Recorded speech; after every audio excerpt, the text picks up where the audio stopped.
Hola, ¿qué tal? Bienvenido a tu canal. Bueno, en este video vamos a hablar de la persona más importante. Ya hablamos de María, recordamos a San José. Ahora vamos a hablar de Jesús. Eh, porque por Jesús existe la Sagrada Familia. Tenía que venir, nacer en una familia. Entonces, bueno, vamos a ver ese nacimiento desde lo espiritual, cómo nos afecta a nosotros individualmente.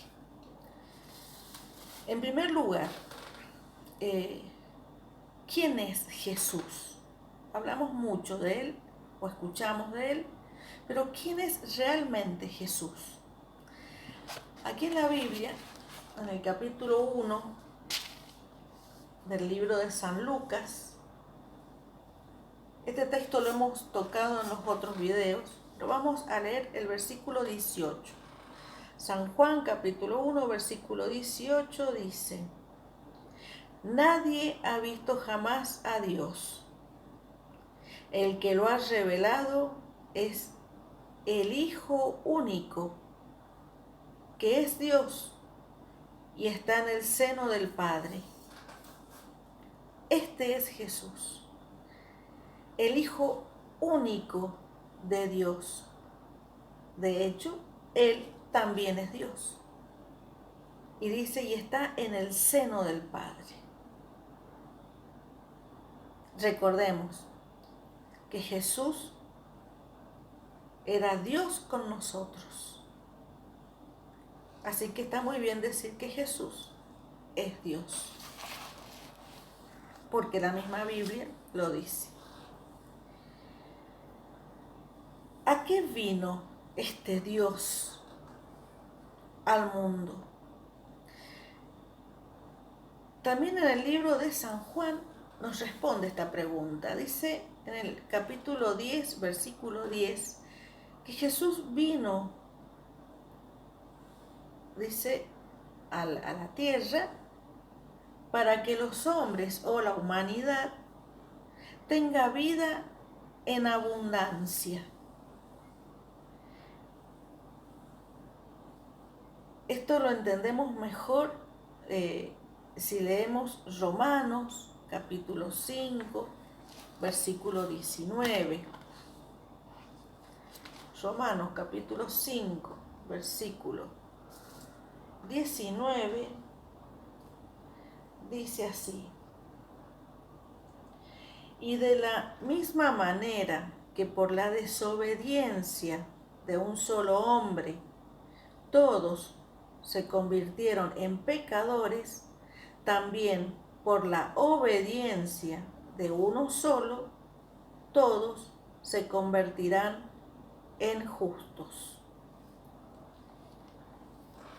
Como ya hemos visto, al comienzo de la humanidad, el demonio logró quebrar la relación de Dios con la humanidad, al hacer que la humanidad pecara contra Dios. Quiebra también el demonio la relación entre las personas. Porque recordemos, cuando Dios pregunta qué pasó en el Edén, Adán le dice, la mujer que tú me diste me hizo comer del fruto. Eva dice, la serpiente me dijo, o sea, se echaban la culpa uno con otro.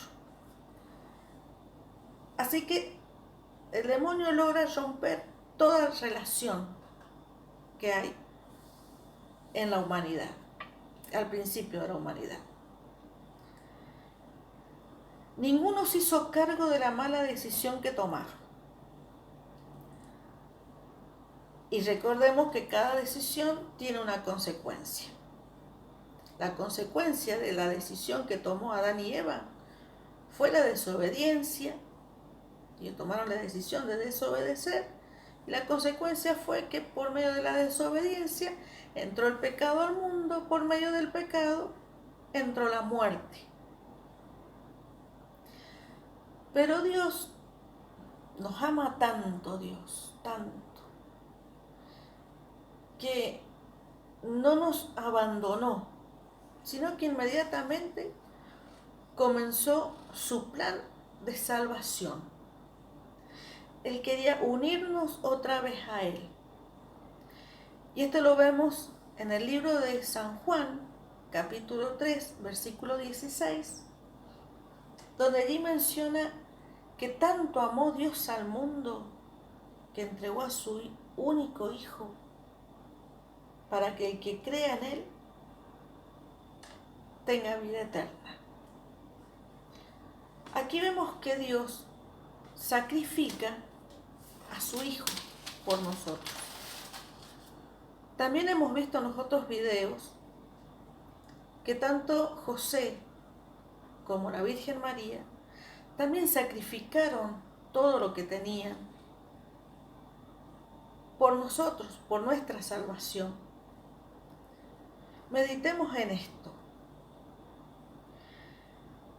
El nacimiento de Jesús es un acto de amor puro de parte de Dios para nosotros. Eso es el nacimiento de Jesús. El amor que Dios nos tiene. Podríamos preguntarnos, ¿por qué Jesús se hizo humano? ¿Por qué no vino y bajó como un Dios? ¿Por qué no lo hizo de otra manera? Bueno, Él lo que quería era conocernos perfectamente, profundamente. Un ejemplo podría ser si nosotros quisiéramos conocer la vida de una hormiga, que siente, que piensa, una hormiga. Si quisiéramos ayudar a una hormiga, tendríamos que, ser una hormiga. De la única manera que podemos llegar a conocer profundamente a una hormiga es convirtiéndonos en una hormiga. Entonces ahí sabríamos todo, lo que piensan, no piensan, sienten, no sienten, todo, el trabajo, cómo se comportan entre ellas. Conoceríamos totalmente una hormiga, al hacernos una hormiga. Eso hizo Dios al hacer que su Hijo naciera como un ser humano. Conocernos profundamente, íntimamente, saber exactamente cuáles son nuestros sentimientos, qué es lo que sentimos interiormente. Recordemos la noche que nació Jesús. Bien, según la Biblia, Jesús nació en un establo. Si uno piensa en esa época, que no había luz eléctrica, no había agua como nosotros tenemos ahora, que abrimos surtidores,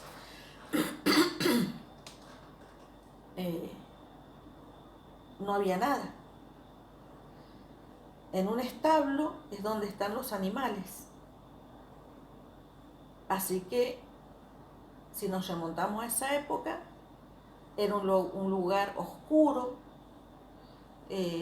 con animales durmiendo. Era un lugar sucio, porque imagínense, ¿de dónde están ellos? Es un lugar sucio, tiene que haber habido telarañas, arañas, serpientes, todo lo que pueda haber en un lugar de esa característica.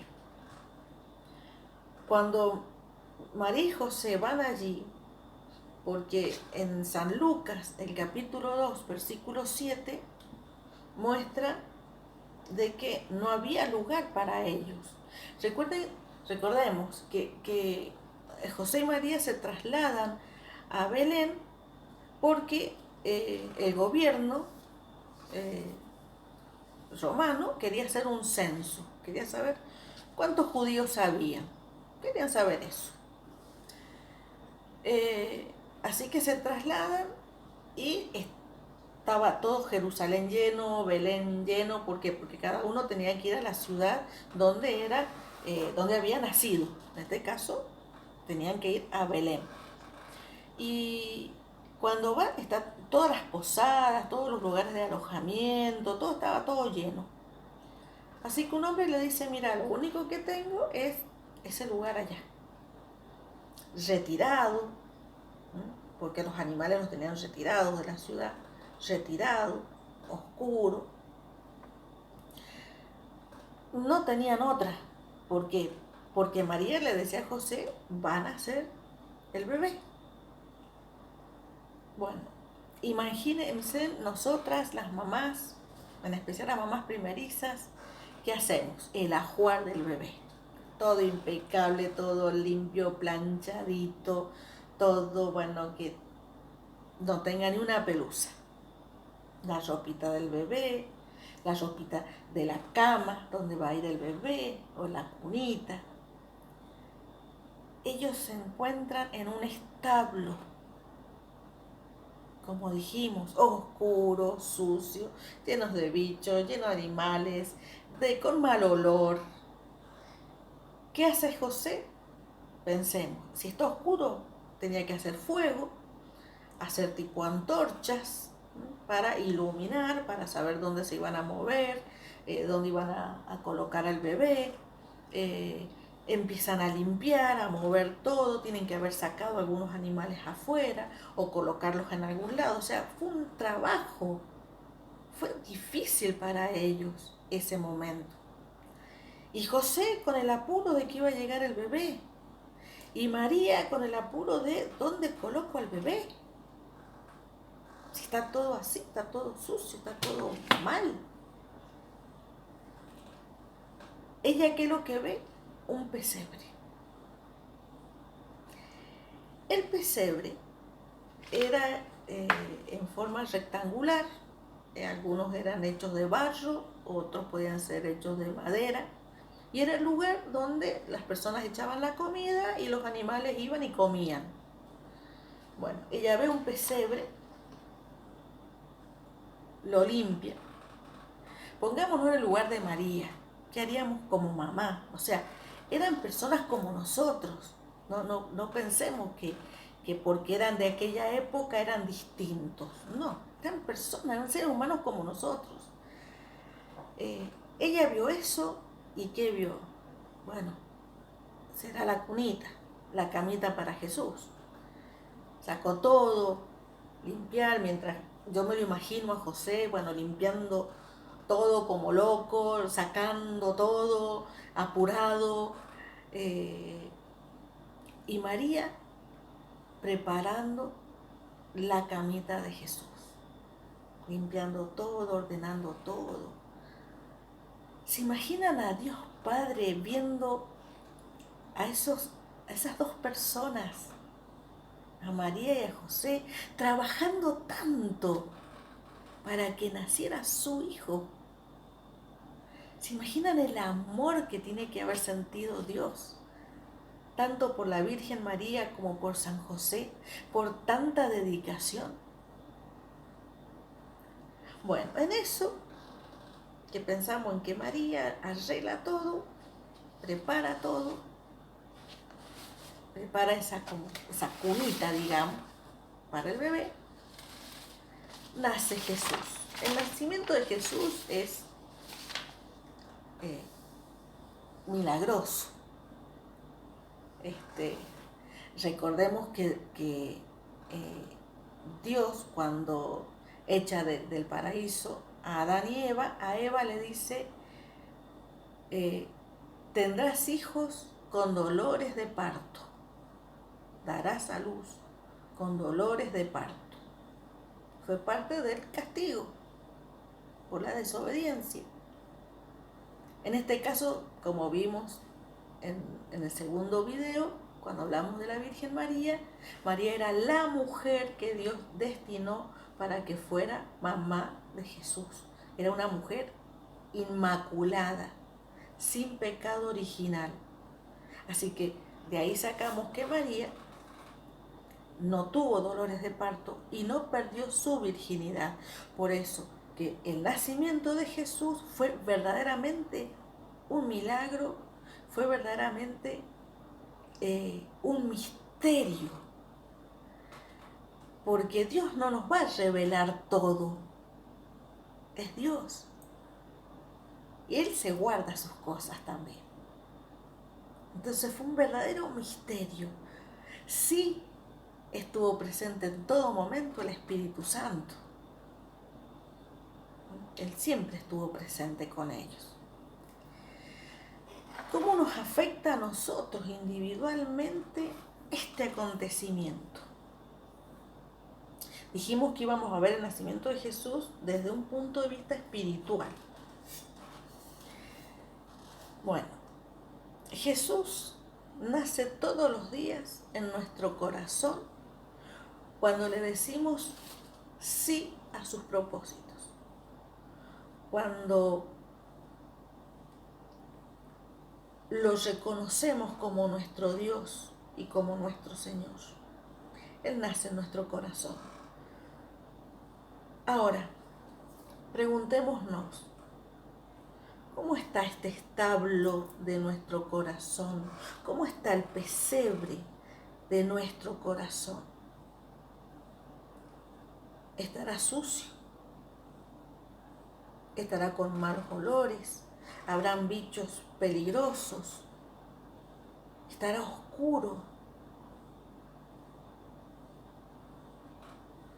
El pecado hace que nuestro ser interior esté así de sucio y oscuro. Y más cuando no conocemos a Dios. Cuando no conocemos a Dios, nuestra parte más profunda tal vez está más oscura y más sucia que lo que estuvo ese establo, donde nació físicamente Jesús. En la parte más profunda de nuestro ser, allí nacen todos nuestros sentimientos, lo bueno y lo malo. Desde nuestro interior sale lo bueno o lo malo. Por eso sería muy bueno pedirle a la Virgen María y a San José que limpien ese interior nuestro y que lo preparen como prepararon ese pesebre para recibir a Jesús.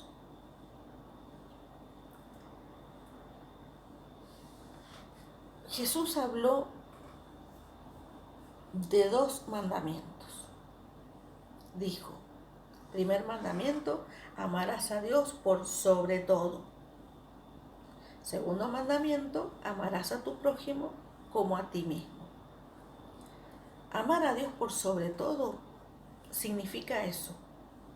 Amar a Dios por sobre todo es cumplir la ley de Dios como Él lo pide. Eso es amar a Dios. Es tener encuentros con Dios. Es tenerlo como Padre. Es tenerlo como un amigo. Eso es amar a Dios.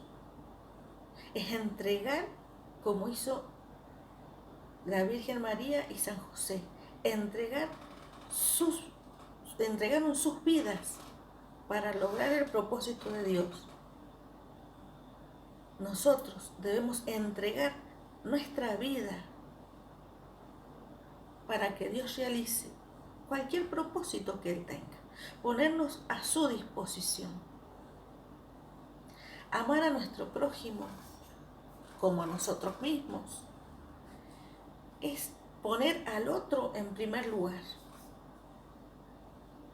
Ya sé, estamos acostumbrados a que en este mundo no es así. En este mundo es primero yo, después yo y siempre yo, ¿cierto? Acá Jesús nos cambió todo. Amar a tu prójimo como a ti mismo. Poner al otro en primer lugar. Y ahí podemos ver los mandamientos. No robar, no matar, no mentir, honrar padre y madre. Cumplir los 10 mandamientos. Esa es la clave para que Jesús nazca en nuestro interior, para que Él se sienta cómodo en nuestro interior.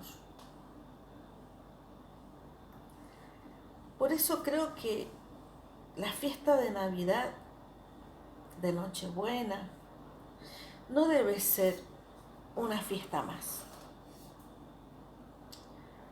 Muchas veces pasamos el tiempo fijándonos, bueno, en la comida, la bebida, quiénes van a venir, a dónde vamos a ir.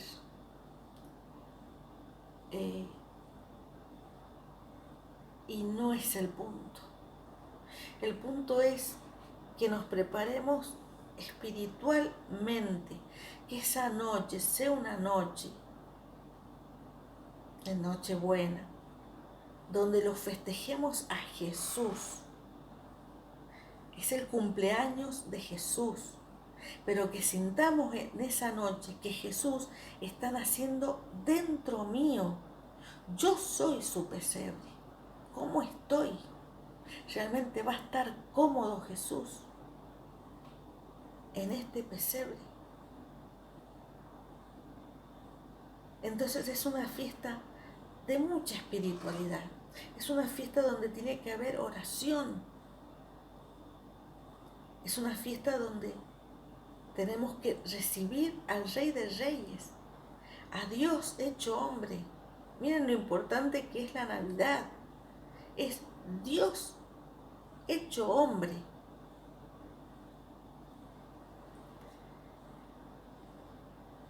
¿Por qué nace de noche Jesús?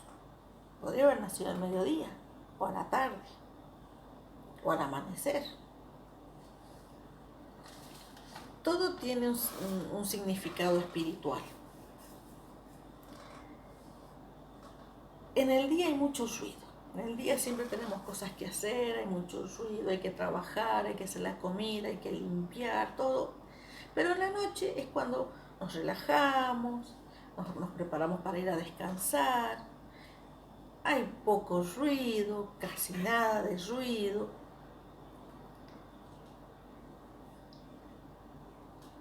Hay silencio. Y a Dios se lo escucha en el silencio. En la noche uno tiene esa intimidad con Dios en la oración, en ese lugar que en nuestra casa hemos preparado el arbolito de Navidad, tenemos alguna imagen de María, de Jesús, ese rinconcito nuestro donde vamos a ir a hablar, a orar, donde vamos a ir a rezar, pero por sobre todas las cosas, donde vamos a ir a hacer silencio para escuchar a Dios. Necesitamos silencio para tener ese encuentro de amor con Dios. Ese encuentro de amor con Jesús o con el Espíritu Santo. Necesitamos el silencio. Por eso Él nace en la noche, porque todo tiene un significado para nosotros. ¿Quiénes fueron las primeras personas que lo adoraron a Jesús? Dicen que cuando Jesús nació, dice la Biblia, el ángel de Dios fue a los pastores que habían sacado al rebaño, estaban ahí. Los pastores eran personas muy despreciadas por la sociedad, vivían alejados de las ciudades, eran personas muy humildes, pero eran tenidos en menos por el trabajo que hacían, de estar con los animales. Así que eran muy despreciables para esa sociedad.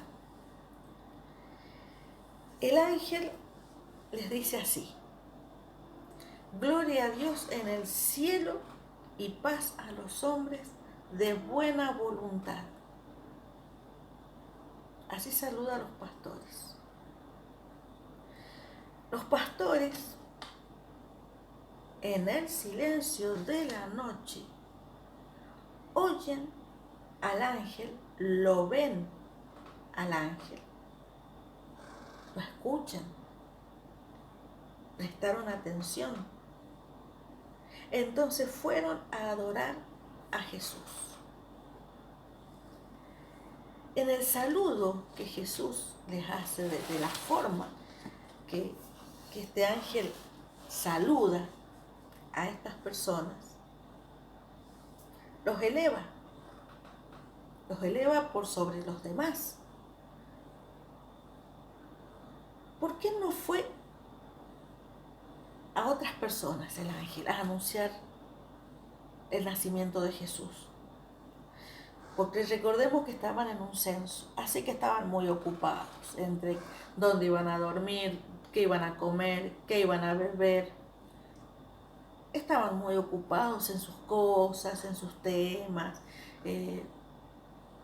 Estaban ocupados, no estaban escuchando, no estaban en silencio, estaban ocupados en otras cosas. Así que, como vemos, ¿quiénes fueron a adorar a Jesús?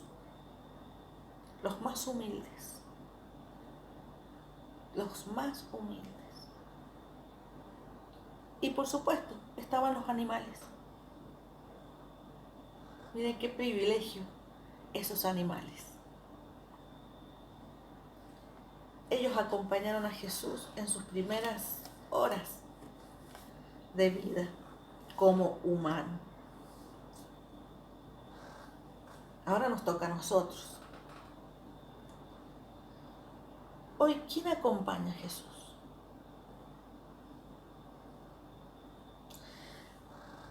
Muchas veces necesitamos un dolor muy grande, muy fuerte,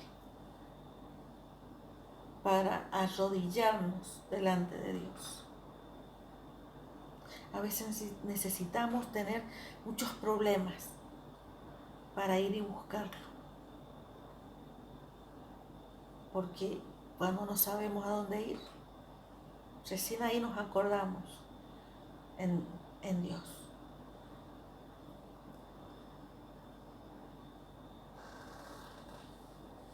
¿Cuántas veces le hemos cerrado la puerta a Dios?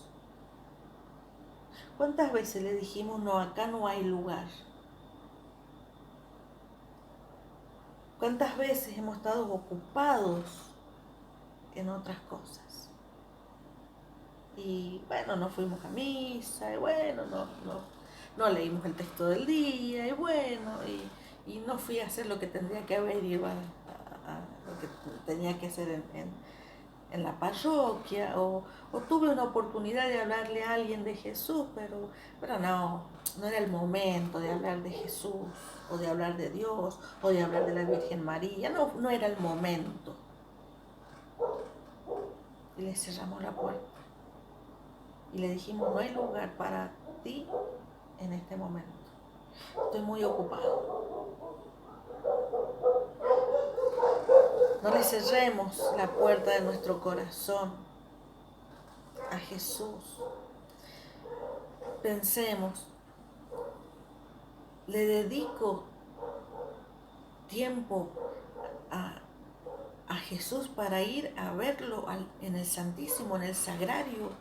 Tengo una hora de adoración en el Sagrario. Voy y estoy en el silencio, voy a la parroquia y estoy en el silencio con Él. Le dedico esa hora de adoración. Tendríamos que pensarlo cada uno de nosotros.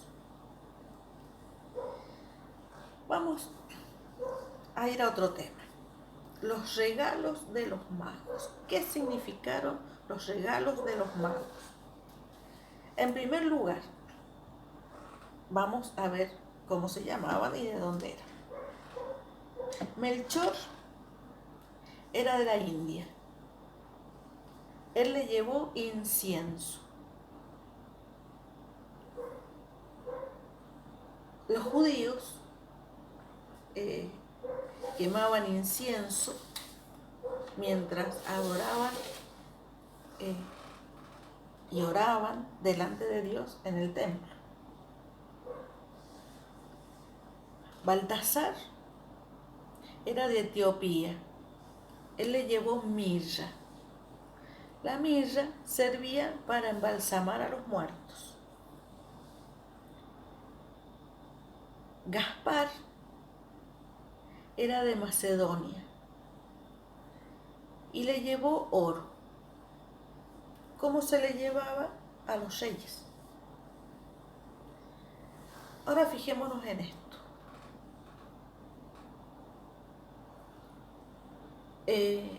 Melchor le lleva incienso. Ellos habían estudiado la historia del pueblo de Israel, habían estudiado las profecías del Mesías, por eso buscaban una señal.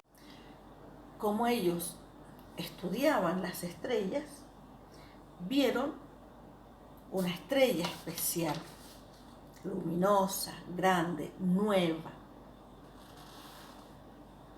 Se dieron cuenta de que era una estrella que significaba algo que estuviera allí.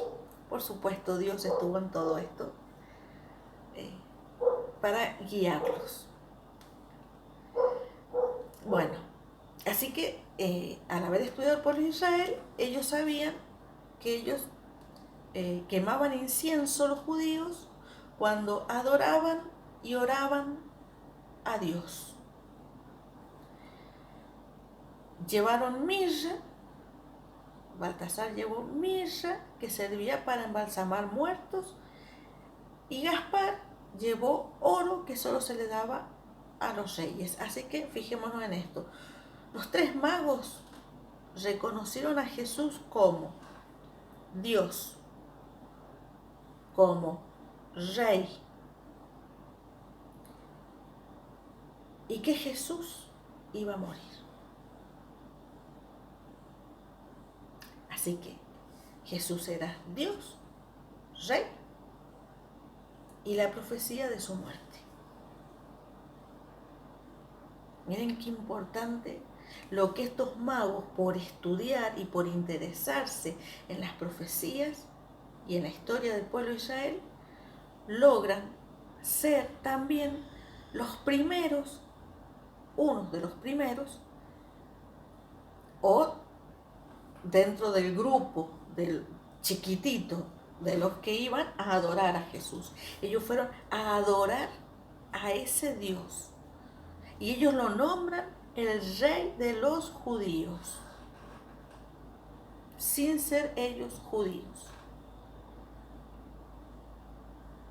Miren cómo nos enseñan los reyes.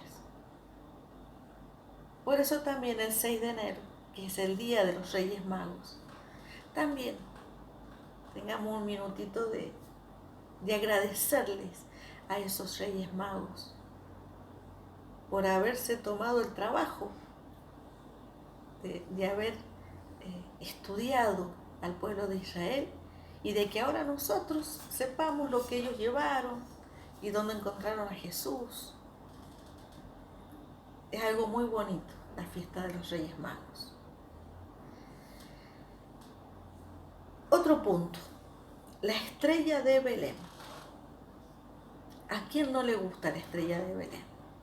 En algunas familias, el que pone la estrella en el árbol de Navidad es el papá. Otros es el niño más pequeño. Pero ese momento de colocar la estrella en el árbol es un momento especial.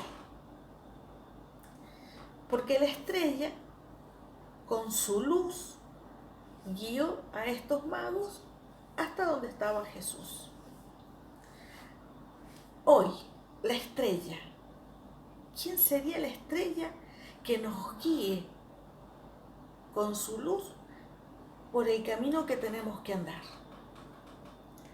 Si vamos a la Biblia, vamos a ver en el Salmo 119. Salmo 119. Lo encuentro en el Salmo 119, versículo 100, Salmo 119, versículo 105. Dice así: tu palabra es una lámpara para mis pasos y una luz en mi camino. Aquí vemos que la palabra de Dios es la luz que ilumina nuestro camino. Aquí encontramos todo. También me gustaría que leyéramos en San Juan, el capítulo 8, San Juan 8, el versículo 12. Dice así: Jesús les dirigió una vez más la palabra diciendo: yo soy la luz del mundo. El que me sigue no andará en tinieblas, sino que tendrá la luz de la vida. Jesús es la luz. Jesús es esa estrella que nos ilumina al caminar. Al caminar por esta vida que hay tantas dudas, tantas opiniones sobre tantos temas, y unos dicen unas cosas, otros dicen otro. Queremos la verdad, queremos saber la verdad. Leamos la Biblia. Y acá está la verdad. Recordemos que en San Lucas, el capítulo 1, comienza: la palabra estaba con Dios y la palabra era Dios. La palabra se hizo carne y habitó entre nosotros. Leer la Biblia es escucharlo a Jesús. Dejémonos guiar por Él en nuestras decisiones. Dejémonos guiar por Él día tras día, porque cada texto bíblico que leamos nos va a decir siempre algo importante. A mí me va a decir una cosa y el mismo texto bíblico a otra persona le va a decir otra cosa, porque así habla Jesús, no nos habla a todos lo mismo, porque Él sabe que cada uno tiene una necesidad distinta. Entonces tal vez un mismo texto a una persona le dice una cosa y a otra persona le dice otra. Dejémonos guiar por la Biblia.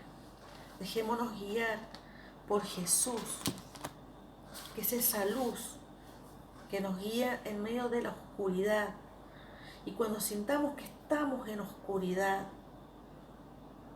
que no sabemos qué hacer, vayamos a Jesús, vayamos a su palabra, y ahí vamos a encontrar todas las respuestas.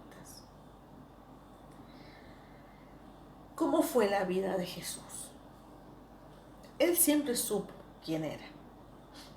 Él fue 100% Dios y 100% hombre. Así que Él siempre supo que tenía en Él las dos personas. Era tanto Dios como hombre. Otro de los misterios de Dios. No podemos llegar a entender y comprender todo. En San Lucas, el capítulo 2, los versículos 51 y 52, muestra que Jesús fue como un niño normal. Vivió como cualquier niño. Dice allí que vivió sujeto a sus padres. Creció en sabiduría, estatura y gracia delante de Dios y de los hombres. O sea, Jesús nació y Dios le era agradable a Dios. Dios veía que crecía y que se desarrollaba bien. Pero también las personas que lo veían que era un niño hermoso, un niño obediente, un niño que todos lo querían, porque era agradable para las personas. Aprendió la ley judía, aprendió como todos los niños de su época a leer, escribir, aprender las leyes para cumplirlas. Aprendió el trabajo de su papá, aprendió a ser carpintero, José le enseñó a ser carpintero, así que era un niño normal, iba con sus padres al templo, le oraba a Dios, a sus padres, a Dios. Así que vemos que en esta sagrada familia tenemos el ejemplo perfecto de cómo tienen que ser las familias. ¿Qué nos muestra la Sagrada Familia? Había amor entre ellos. Había respeto entre ellos. Esta familia se basaba en el amor y obediencia a Dios por sobre todo. Y creo que así tiene que ser nuestra familia. Nuestra familia tiene que integrar a Dios. Hoy vemos muy lamentablemente que a Dios se lo ha sacado de la familia, que no está la familia, la gente no está muy interesada en conocer de Dios, en saber de Dios. Tenemos que integrarlo a Dios, a nuestra familia, enseñarle a nuestros hijos a amar a Dios por sobre todas las cosas, a cumplir los 10 mandamientos, que son muy importantes. Tenemos que orar como familia, tenemos que rezar como familia. Y para terminar este hermoso capítulo que es conocer más íntimamente a Jesús, a su nacimiento, yo quería hacer como hincapié en ese encuentro de los pastores con Jesús, en ese encuentro que ellos tuvieron, que fueron allí, se arrodillaron, lo vieron, fue Jesús, el pastor, y el otro pastor. Cada uno de ellos lo enfocó desde su perspectiva, desde ellos. Yo creo que ese encuentro personal lo necesitamos nosotros. Necesitamos cada uno de nosotros tener ese encuentro con Jesús, ese encuentro con Dios. Pensemos, Jesús y yo en un encuentro de amor puro. No podemos amar a Dios si no tenemos ese encuentro. Necesitamos ese encuentro íntimo con Dios. Necesitamos conocer a Dios, porque no podemos amar lo que no conocemos. Es imposible amar a alguien que no conocemos. Y para conocer a alguien tenemos que dedicarle tiempo, tenemos que escucharlo, tenemos que verlo, tenemos que hablar, porque es un conocernos. Es una ida y una vuelta. vos y yo nos conocemos, eso tenemos que hacer con Dios. Conocernos y que Él nos conozca. En ese lugar de nuestra casa, la que hemos elegido para tener nuestro momento de oración y de adoración, vayamos seguido, porque recuerden que el primero que llega a una reunión o a un encuentro con nosotros es Él. Él ya está. Cuando nosotros pensamos que vamos a ir al encuentro con Él, Él ya está. Así nos ama Dios. Así nos ama Jesús. Jesús abandonó el cielo. Jesús abandonó ese lugar de privilegio de estar junto a su Padre. Lo abandonó por nosotros. Lo abandonó por vos que estás viendo este video. Porque Jesús pensó en vos, como pensó en mí. Así nos ama Jesús, nos ama personalmente. No nos ama en grupo, nos ama personalmente. Tiene un amor personal con cada uno de nosotros. Por eso vino a la tierra. Así que bueno, yo los invito a que oremos para que la próxima Nochebuena, la próxima Navidad, logremos que sea una fiesta, la fiesta del encuentro con Jesús. Y que podamos realmente dejarnos guiar, porque Él es nuestra luz. Él es el que ilumina nuestro camino. Y no vamos a estar en oscuras. Si dejamos que Él sea nuestra luz en nuestro camino. Bueno, nos vemos en el próximo video.